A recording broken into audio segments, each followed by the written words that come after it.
अप्रैल को एक चार्जशीट दाखिल किया है। आज परत दर परत, लेयर बाय लेयर, बहुत ही साधारण भाषा में, ताकि आम जनता समझ सके कि आखिरकार सोनिया जी, राहुल जी ने क्या गड़बड़ी की है नेशनल हेराल्ड केस में, क्यों उनके खिलाफ केस हुआ है, क्यों कोर्ट में उनके खिलाफ सुनवाई हो रही है, और जो प्रावधान है जिसके अंतर्गत केस हुआ है पीएमएलए के अंतर्गत, उसमें अगर ये सिद्ध हो जाता है तो 7 साल तक कैद में रहना पड़ेगा, जेल जाना पड़ेगा। सोनिया जी और राहुल जी क्यों जेल जा सकते हैं, और हमें संपूर्ण विश्वास है जेल जाना ही पड़ेगा, इसका पूरा डाइसेक्शन करके आपके समक्ष में रखने का प्रयास करूंगा। आप सब जानते हैं यह कोई आज का केस नहीं है, ये लगभग 2012-13 से यह केस आगे बढ़ रहा है, और जब से हमारी सरकार 2014 में आई है, इसको बहुत प्रखर तरीके से भारतीय जनता पार्टी के सरकार ने आगे बढ़ाया है। आखिर इस केस के पट में क्या है, मैं पट के विषय में समझाऊंगा, उसके पश्चात जो आज की परिस्थिति है उसके विषय में भी बताऊंगा। 1937-1938 में उस समय के नेता और भारत के प्रथम प्रधानमंत्री पंडित जवाहरलाल नेहरू ने एसोसिएट जर्नल नामक एक कंपनी खोला। ये जो एसोसिएट जर्नल कंपनी थी, इस कंपनी का काम क्या था? ये एक पब्लिशिंग हाउस थी और ये 3 तरह के अखबारों को पब्लिश करती थी। अंग्रेजी में नेशनल हेराल्ड, जिसको आप सब जानते हैं क्योंकि नेशनल हेराल्ड के केस से ये प्रेस कॉन्फ्रेंस भी हो रहा है, केस भी चल रहा है। अंग्रेजी में नेशनल हेराल्ड, और एक उर्दू अखबार होती थी जिसका नाम कौमी आवाज, और हिंदी में नवजीवन। ये 3 अखबार एसोसिएट जर्नल लिमिटेड से छपती थी, और ये पंडित जवाहरलाल नेहरू ने 1938 में आरंभ किया। इसके मालिक कौन थे? क्या पंडित जवाहरलाल नेहरू एसोसिएट जर्नल्स के मालिक थे? नहीं। पंडित जवाहरलाल नेहरू ने 5000 जो स्वतंत्रता संग्रामी थे, 5000 फ्रीडम फाइटर्स, उनको एकत्रित किया और उनको शेयर होल्डर बनाया। ये 5000 स्वतंत्रता संग्रामी जो शेयर होल्डर बने, और शेयर होल्डर बनने के बाद उन्होंने यह कंपनी चालू किया। इसलिए यह कंपनी नेहरू जी की बपौती नहीं थी, यह कंपनी नेहरू जी के परिवार की कंपनी नहीं थी, यह इन शेयर होल्डर्स की कंपनी थी जो फ्रीडम फाइटर्स थे। आगे चलकर इस कंपनी ने कि हम पब्लिशिंग हाउस हैं, हम जनता के लिए न्यूज छापते हैं, इसलिए हम कोई बिजनेस नहीं करते हैं, तो हमें कंसेशनल रेट पे भिन्न भिन्न जो सरकारें हैं वो जमीन दे, इस प्रकार का आवेदन रखा। और 1956 में नॉन कमर्शियल कंपनी के रूप में एस्टैब्लिश हुई कि हम कमर्शियल एंटिटी नहीं है। उसका नतीजा क्या रहा?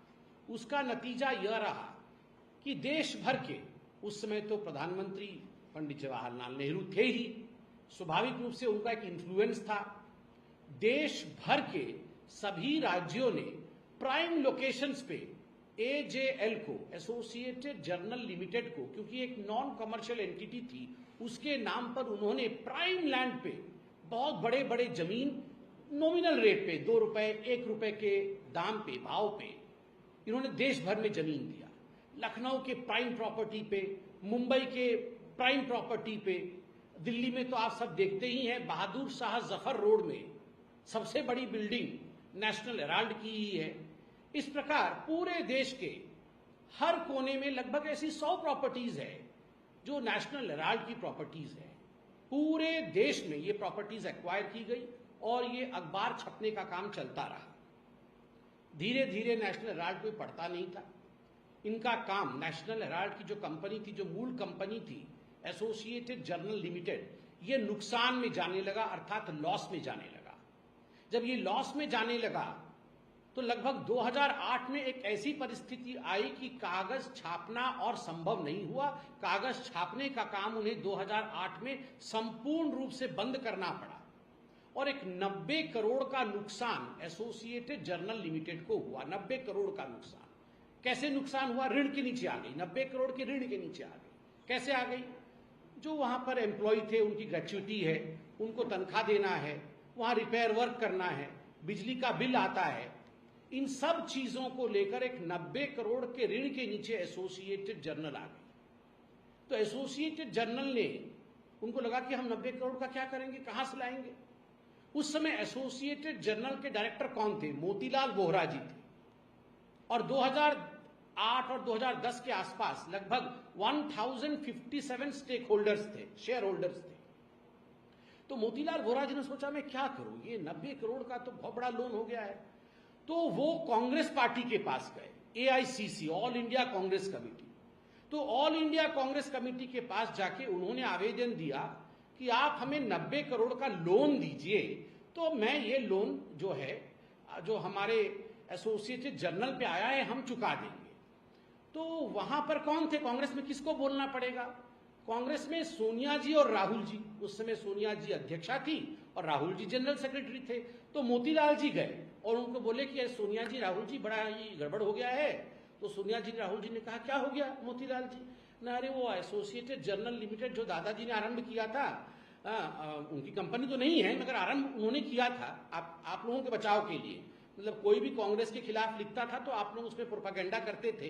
अब वो 90 करोड़ के लोन में आ गया है, हम क्या करें? तो सोनिया जी और राहुल जी ने कहा अरे कोई डरने की बात नहीं है, आप कांग्रेस के ट्रेजरर के पास जाओ और कांग्रेस से 90 करोड़ का लोन ले लो और आप लेके अपना लोन चुका दो। तो मोतीलाल जी बोले अरे वाह, ये तो बड़ा अच्छा आइडिया है। तो कांग्रेस के ट्रेजरर कौन थे? कांग्रेस के ट्रेजरर भी मोतीलाल वोहरा जी थे।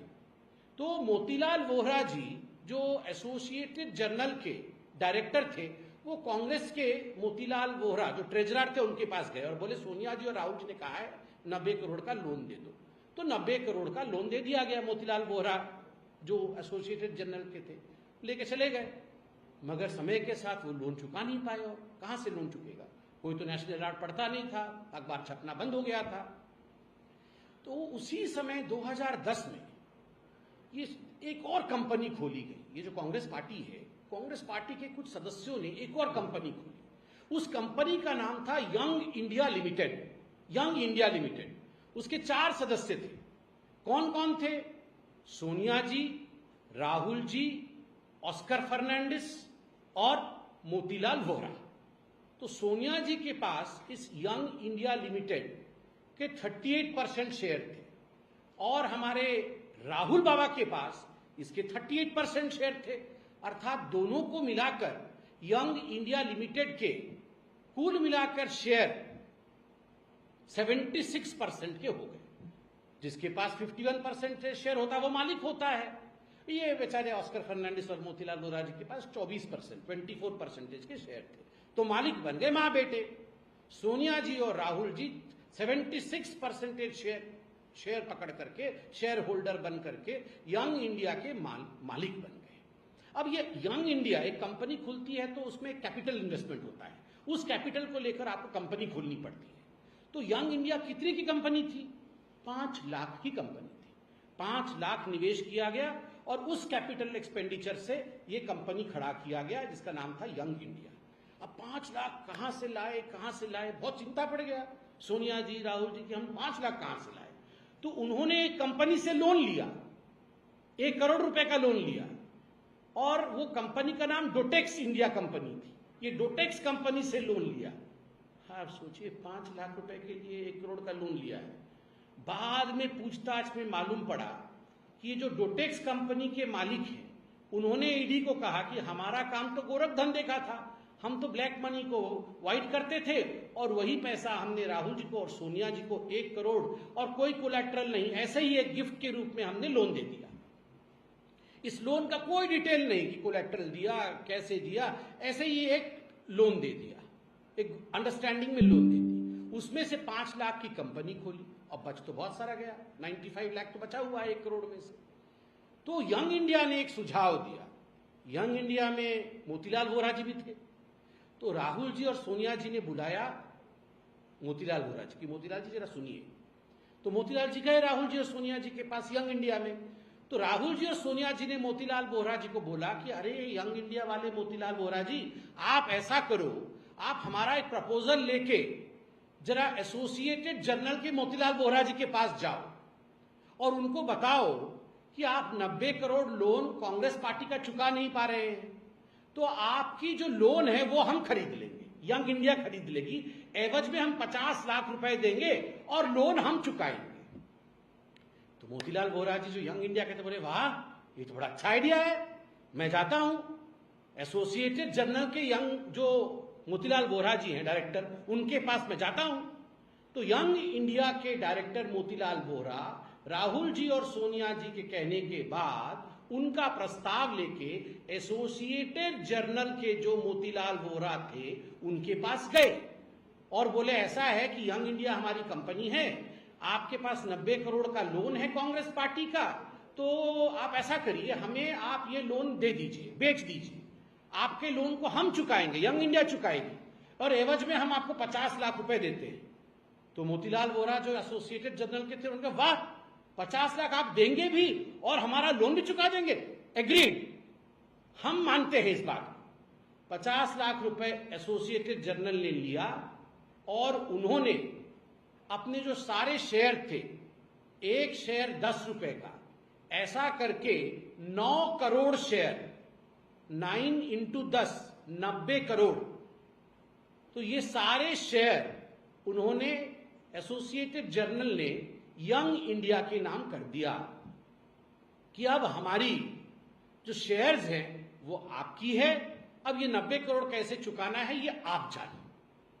50 लाख रुपए दे करके पूरी जो एसोसिएटेड जर्नल लिमिटेड की शेयर होल्डिंग थी, शेयर होल्डिंग का मतलब होता है मालिकाना हक, 99.1% मालिकाना हक किसके पास आ गया, वो यंग इंडिया के पास आ गया। मात्र 50 लाख में 5000 करोड़ की प्रॉपर्टी, दिल्ली के प्राइम लोकेशन पे प्रॉपर्टी, लखनऊ के प्राइम लोकेशन पे प्रॉपर्टी, मेरठ में प्रॉपर्टी, आपके जहां जहां जाओ वहां वहां प्राइम लोकेशन पे, भोपाल में प्रॉपर्टी, हर जगह इनकी प्रॉपर्टी थी। जब ये शेयर ट्रांसफर हुआ 99.1%, ये सारा का सारा जो प्रॉपर्टी है वो यंग इंडिया के पास और उनके अधीन हो गया। मात्र 50 लाख, और वो भी डोटेक्स इंडिया से लेकर ये बन गए मालिक। 5000 करोड़ के मालिक कौन बना, जिसके पास 76% शेयर था, मां और बेटे।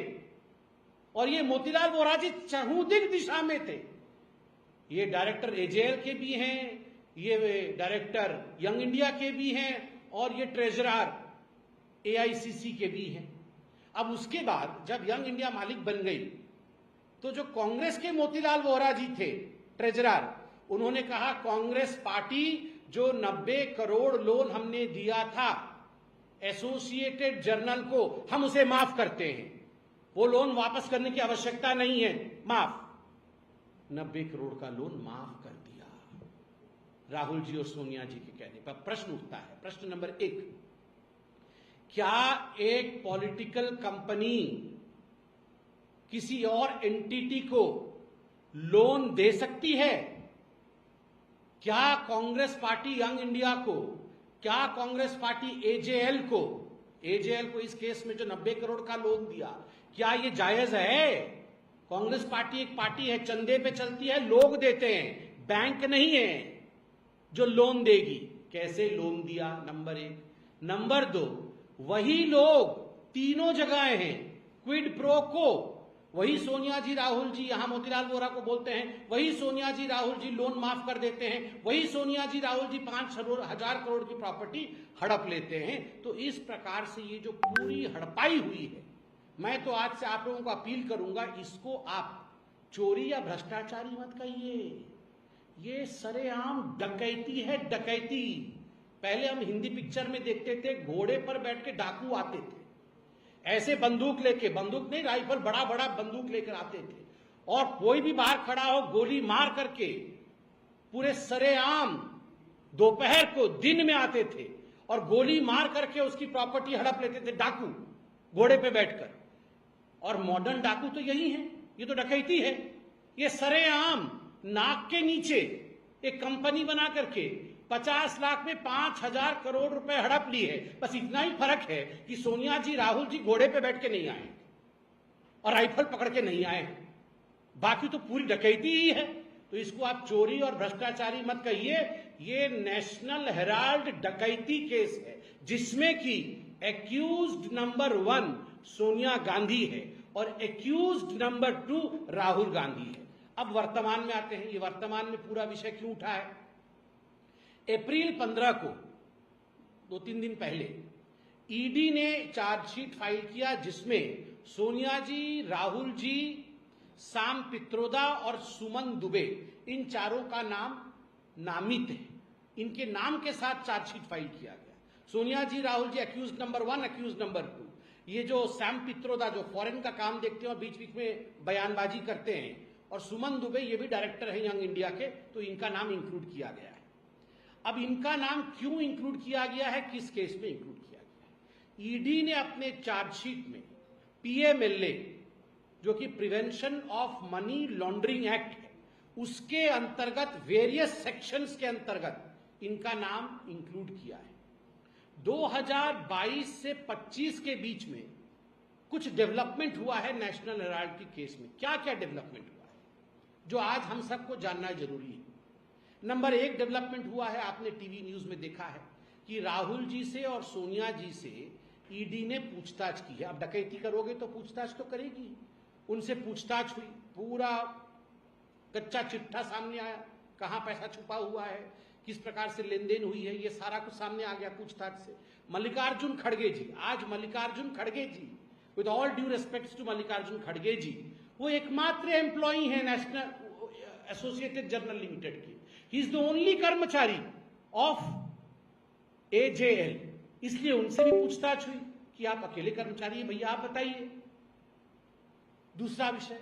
तीसरा विषय, जब ये यंग इंडिया ने एक्वायर किया एसोसिएटेड जर्नल लिमिटेड को, उस समय एक बड़ी बात देखी गई कि इतने बड़े प्रॉपर्टी को एक्वायर करने के बाद कुछ तो टैक्स देना बनता था। तो इनकम टैक्स डिपार्टमेंट ने देखा कि 414 करोड़ का टैक्स इवेजन ये सोनिया गांधी और राहुल गांधी ने कर दिया है।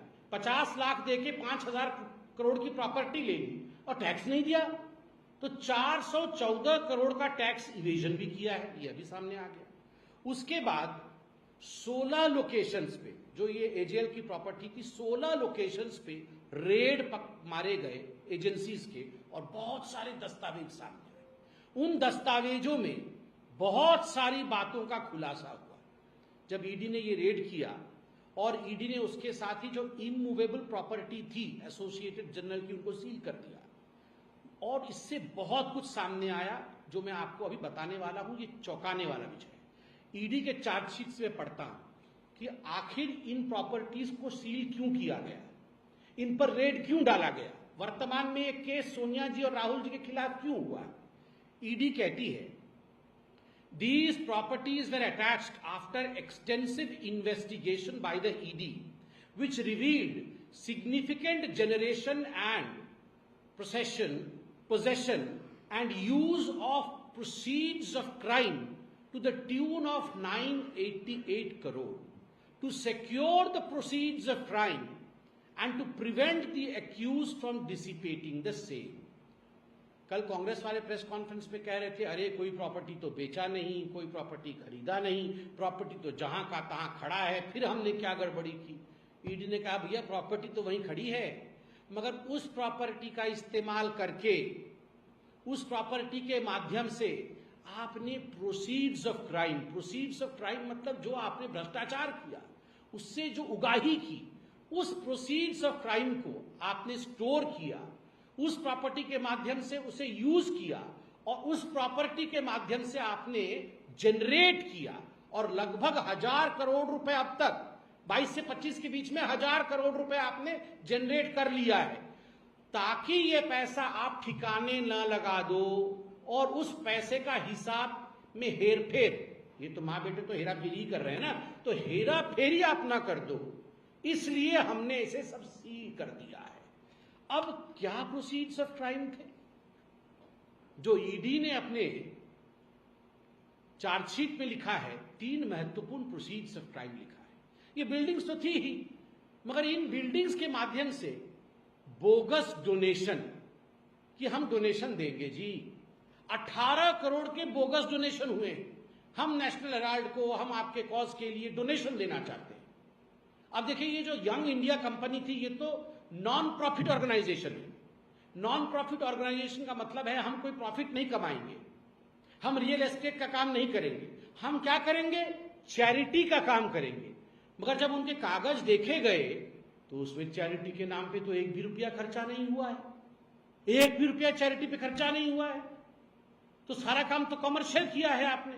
ये जो बोगस डोनेशन हुआ है 18 करोड़ रुपए का, जब ढूंढा गया कि डोनेशन किसने किया है तो डोनर नहीं मिल रहे हैं।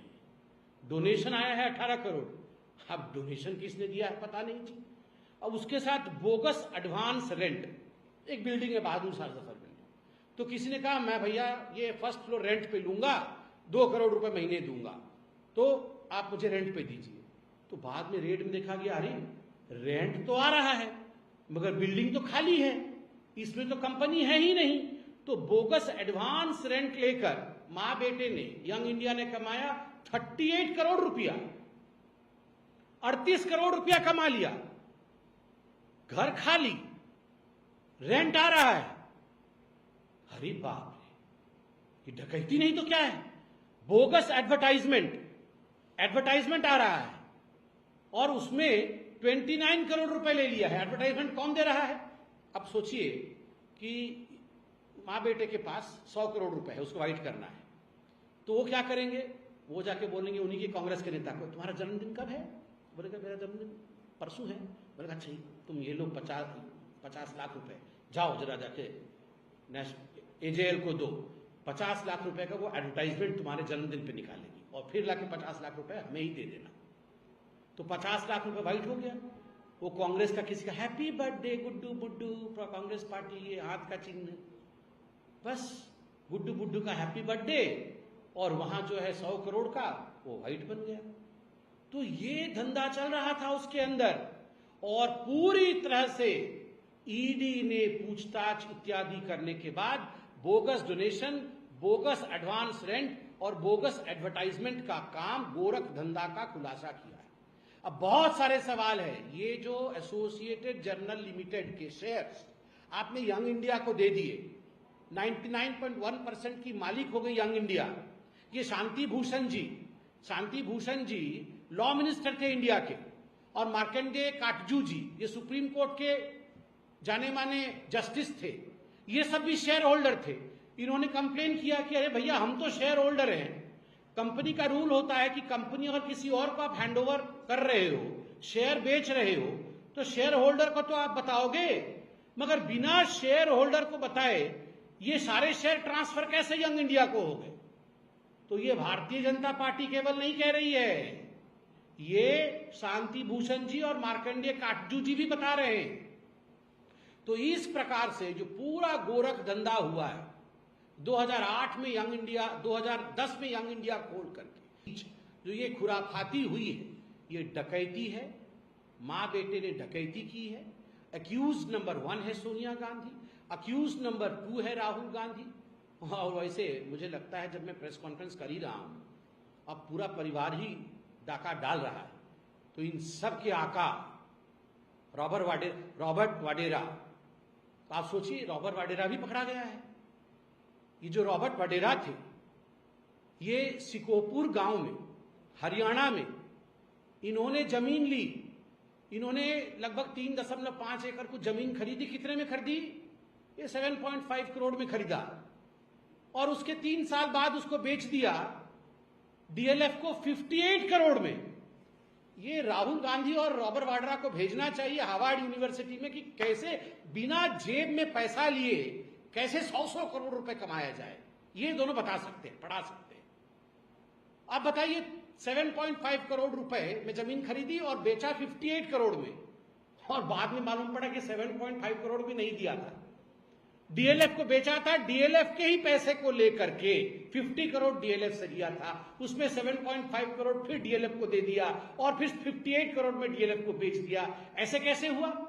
क्योंकि वो लैंड यूज चेंज किया, लाइसेंस नहीं था वहां कॉमर्शियल प्रॉपर्टी बनाने की। तो डीएलएफ को कई 100 करोड़ रुपए खर्च करने पड़ते। भूपिंदर हुड्डा जी उस समय कांग्रेस के मुख्यमंत्री थे, उनको देने पड़ते। उन्होंने कहा ये हुड्डा जी पे खर्च क्यों करूं, दामाद को ही पकड़ लेता हूं, पूरा परिवार तो यही काम कर रहा है। तो उन्होंने दामाद को पकड़ लिया और दामाद ने बोला तुम मुझे 50 करोड़ दे दो, मैं तुम्हारा लैंड यूज चेंज कर देता हूं। 50 करोड़ लिया, 7.5 करोड़ वापस किए, 50 करोड़ जेब में, लैंड यूज चेंज, बल्ले बल्ले। यहां मां बेटे 5,000 करोड़, या दामाद बोले मैं भी पीछे क्यों रहूं, मैं भी 50 करोड़। आप सोचिए, यहां तो 5,000 और 50 करोड़ की बात ऐसी हो रही है जैसे हम कहीं बैठ करके 10-20 रुपए का चाय पी रहे हैं। ये गांधी परिवार की ये सेंस ऑफ एंटाइटलमेंट, और ये सोचते थे डाका डालते जाएंगे और भारतवर्ष चुप रहेगा। उल्टा है। और आप ये सोच रहे हैं ऐसा नहीं होने वाला है। वो समय बीत गया जब आप सत्ता में थे और आपको लगता था कि ये देश आपकी बपौती है। ये नेहरू जी भी सोचते थे, ये आप भी सोचते हैं। अब ये देश आपकी बपौती नहीं है, गरीबों का है यह देश। और जिसने गरीबों का पैसा लूटा है वह अक्यूज नंबर 1 हो या अक्यूज नंबर 2 हो, जेल तो जाना ही पड़ेगा। बहुत बहुत धन्यवाद। कोई प्रश्न हो तो अवश्य पूछे। कांग्रेस आरोप लगाती है कि जब जब इलेक्शन नजदीक होता है तब तक भाजपा और केंद्रीय जांच एजेंसियां उन्हें परेशान करती हैं, क्योंकि बिहार के इलेक्शन नजदीक है, बंगाल के इलेक्शन नजदीक है, इसलिए भाजपा जो है वो केंद्रीय जांच एजेंसियों का इस्तेमाल कर रही है और उन्हें परेशान कर रही है। हरियाणा के जो इलेक्शन खत्म हो गए, ये दामाद जी तो का पूरा केस तो हरियाणा में था, वहां तो धूल चाट गए कांग्रेस वाले। उस समय तो ये केस नहीं चल रहा था।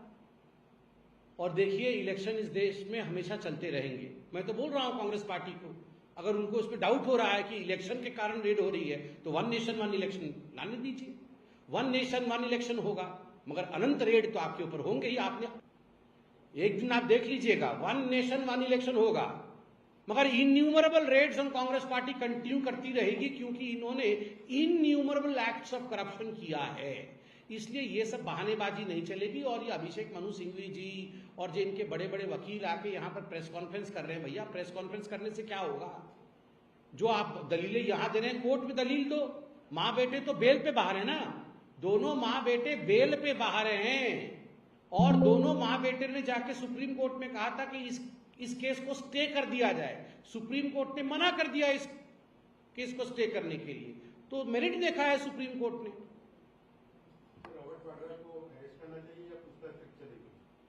देखिए, हम बदले की भाव से कुछ नहीं करते हैं। ये जो सरकार है ये बदले की भाव से काम नहीं करती है, तथ्यों के आधार पर काम करती है। No vendetta, only data. ये वेंडेटा के आधार पर नहीं, डेटा के एविडेंस के आधार पर काम करती है। और डेटा जिस प्रकार से इकट्ठा हो रहा है, मुझे तो लगता है जो आप सोच रहे हैं वो जल्दी ही होगा। जैसे जैसे केस एडवांस होगा आप देखिएगा, सबको लाया जाएगा। उस पर नो कमेंट। कोर्ट केस में कोर्ट है, स्वाभाविक रूप से वो विषय कोर्ट में है, कोर्ट उस विषय को सुन रही है। मैं यहाँ बैठ करके उस पर टिप्पणी करूँ ये उचित नहीं होगा। अखिलेश यादव आज बोले हैं कि जब तक बीजेपी का सरकार है स्टेट में और सेंटर में, तब तक दलितों का और पिछड़ा वर्गों का कभी विकास नहीं होगा। अखिलेश यादव जी भी सच्चाई जानते हैं। वह भी जानते हैं कि कांग्रेस